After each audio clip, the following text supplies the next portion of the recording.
This is a tribute to Rabbi Moshe, Rabbi Herson, Rabbi Herson who passed away yesterday.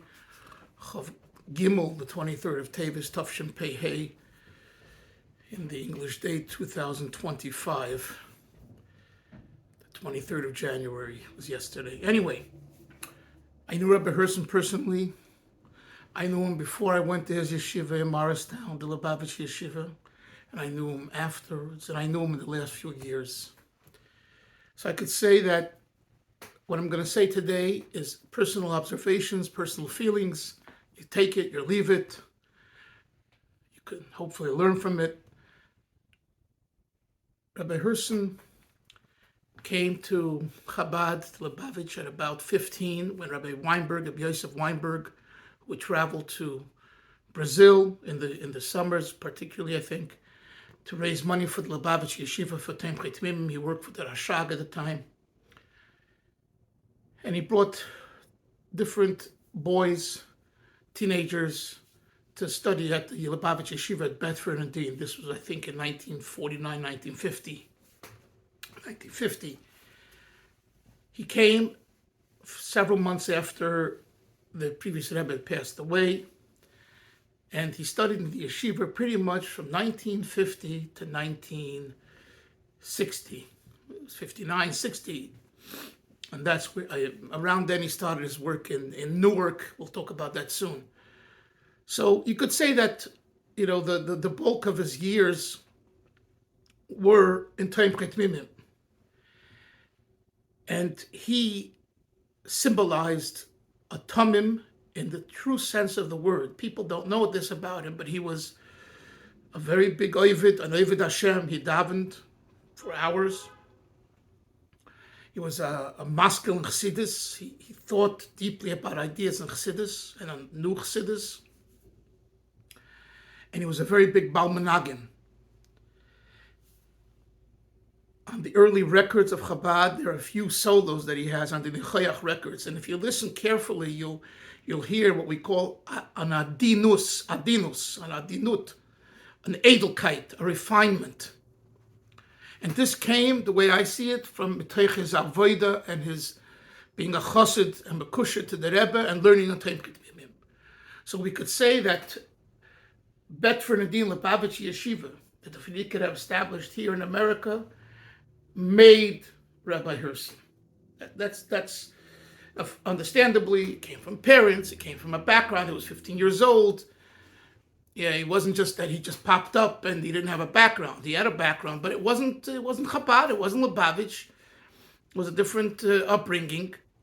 And when he came to Taim Chetmimim, he became Lubavitch. The next point is that the Rebbe took him into his work, into his inner circle in a way in the early years. Because he came from Brazil, he knew Portuguese. And in the 1950s, the Rebbe needed someone to translate letters, to write letters in Portuguese. So the Rebbe told Rabbi Chadakov, who told him, asked him if he would do this. And the Rebbe said something to the effect like, come with me, come mit mir. In other words, and the Rebbe, gave him instructions.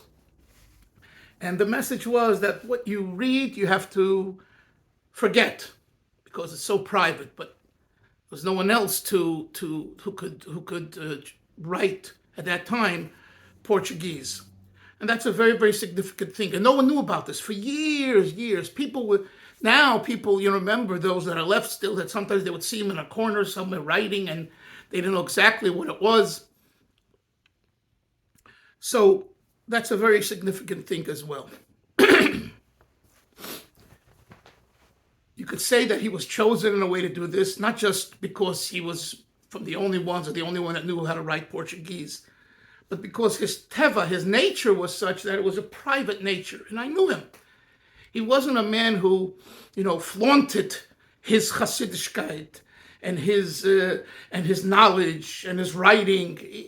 He was a Pnimi type of person, an inner type of person, a thoughtful type of person.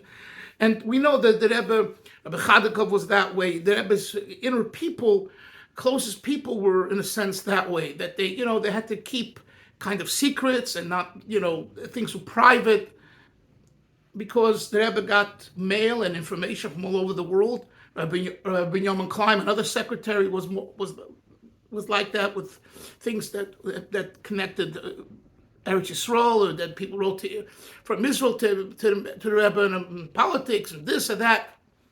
So we see that there was an emphasis on individuals who were more of the private, quiet, reserved nature, that were very, did this type of work for the Rebbe. The last few years, I spoke to him several times. His memory was, as we say, nish kosher, not bad. And he said he'll agree to the interview, excuse me, as long as I sent it to him before so he could check everything. He was so meticulous. I think this was about when it was 87, 88, already the last few years. And with the help of his sons, he checked it, and he made corrections, and kind of he approved what I printed in the various books of mine based on some of the interviews I had with him. But going back to the early late 50s and 60s, when he started in Newark at the time. Newark had a yeshiva from 1942 that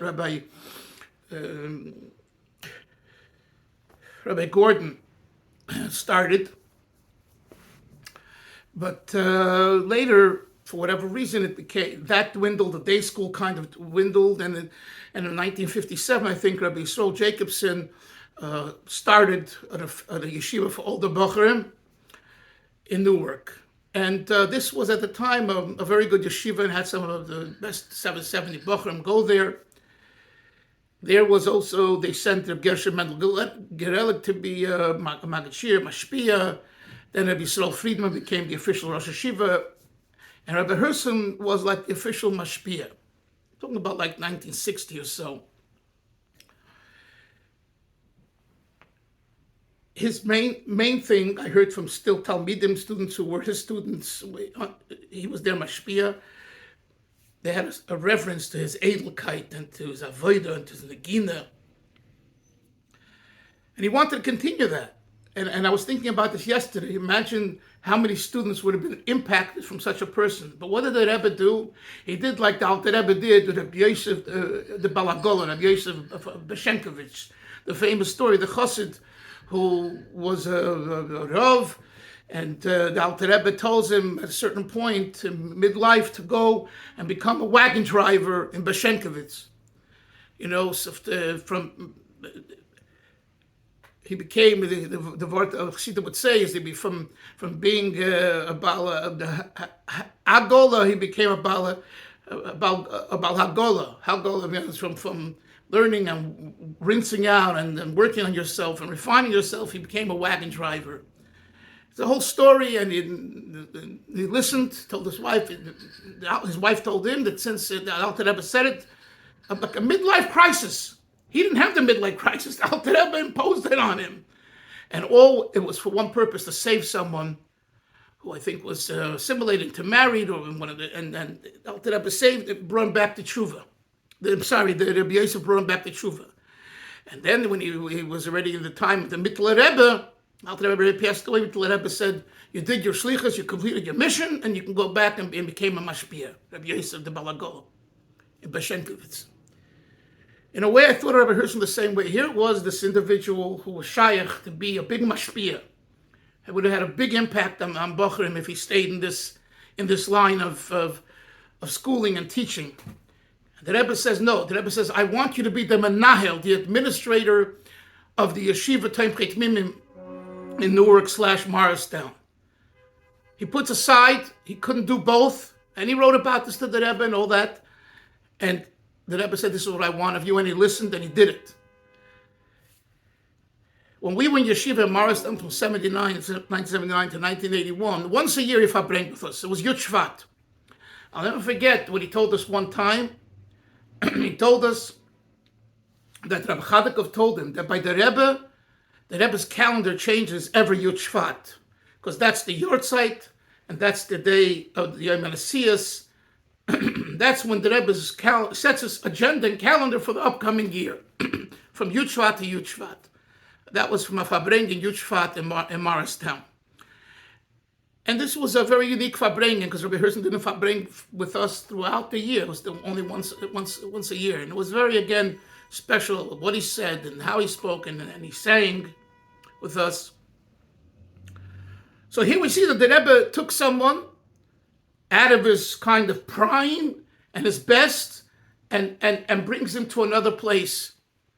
And obviously that was the right thing, because through him, the yeshiva in Morristown has taught thousands and thousands of Bacharim through him, meaning the staff that he hired, whether it be Reb Melech Tzvibel, Reb Shmuel Keber at one time, Reb Zalman Bashansky Vasholim, Reb Shalom Spalter, Reb Mel Yochim Wolf, Reb Baruch Boyes Yurkovich was there in our time, and the list goes on. And today you have young people, Rabbi Shapiro, and Rabbi Wilhelm, and Rabbi Gans, and the list goes on, Rabbi Pekarsky.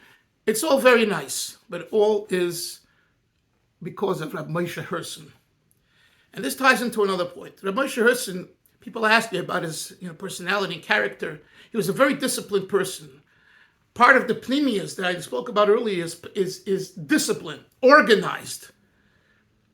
He once asked me they asked me once to come. He asked me to come to Farbrengen, talk to the Tferes, the Yeshiva Tferes Bachur, the Balshuv Yeshiva at the Yeshiva, and I did. Nothing. I did it. Years later, he said, "Chaim, did I pay you for it?" I said, "No, I didn't ask for money," and he says, "I want to pay you for it." It was years later. He still remembered that he didn't pay me for asking me to come to speak, and he wanted to pay me for it. He kept score. And that was him, okay? A certain type of a Shliach. And then he became, of course, the head Shliach to the whole state of New Jersey, under the directorship of Rabbi Chadakov and the Rebbe, etc. And there's over 60 institutions, I understand. It all started from that yeshiva in Newark / Morristown. I would say Morristown. I think he told me they moved there in 1970, 71.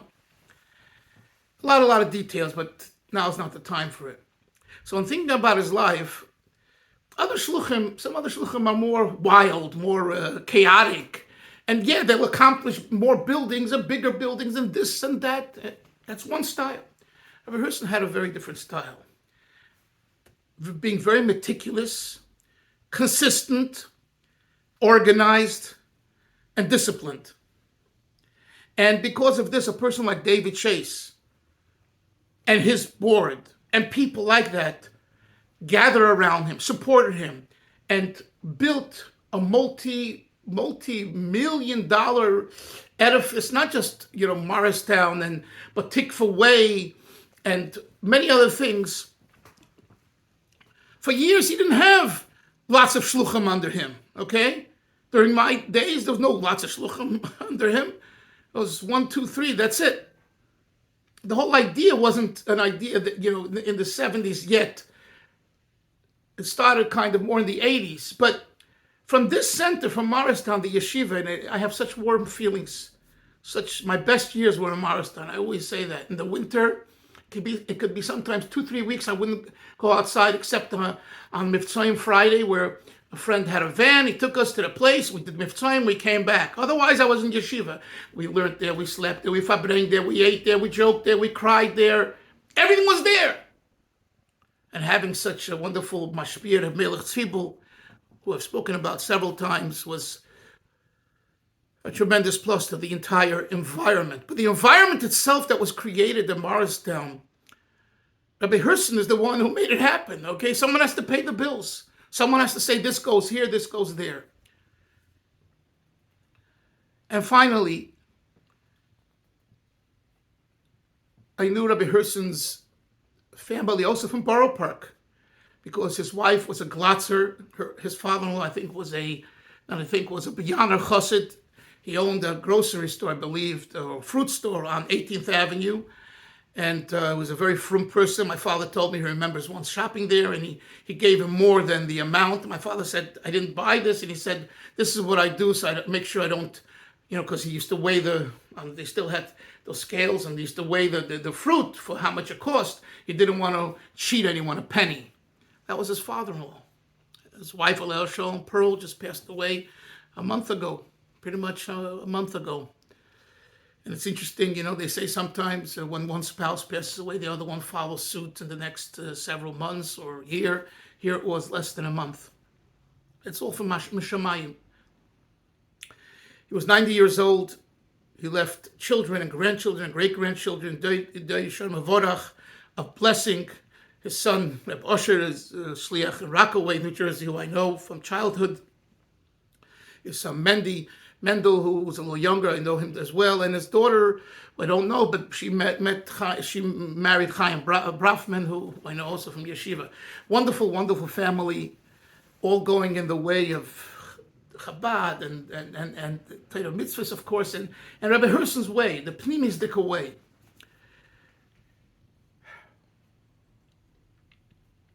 On one hand, he was I forgot to mention this, he was appointed by the Rebbe to be part of the Aguch Chabad. Yesterday I saw the Levaya, Rabbi Avram Moshe Tov, and a few other members of the Aguch Chabad were there. He definitely was in the Rebbe's camp. He was chosen because of his style and his wisdom and his quietness and his connections. And I remember, my father and his partners, they had a sweater factory by the water on First Avenue here in Brooklyn. And my father came home and said, Moshe was there. Moshe was a good friend of my father's from the days in Yeshiva. 58, 59, 60, they knew each other and they were good friends. So I said, well, what did Moshe come to you? He said, he came to ask for money for the Yeshiva. But he went way back. He had connections with all kinds of people, both in Anash, outside of Anash. And because of his personality, they received him very warmly. And his style was not to right away ask you for money, but rather to befriend you and to once you're a friend and you see the work that we're doing, to ask for support for the yeshiva. No, Yehi Zichri Baruch, may his memory be blessed. Shom Shav and Aliyah, the family should all be consoled. To the children and grandchildren, and to continue in the ways and to take everything that he stood for and that he left to a higher level, and to somehow incorporate more and more people in the institutions, in the Shlichasin, in the Chabad houses, in the Yeshiva, and to ultimately bring Mashiach Tzidkenu, Kodev Mamish, together with our Rebbe, and the Moshe Reb Osher Herson will have an Aliyah. Amen. Kein Yehi Ratzon.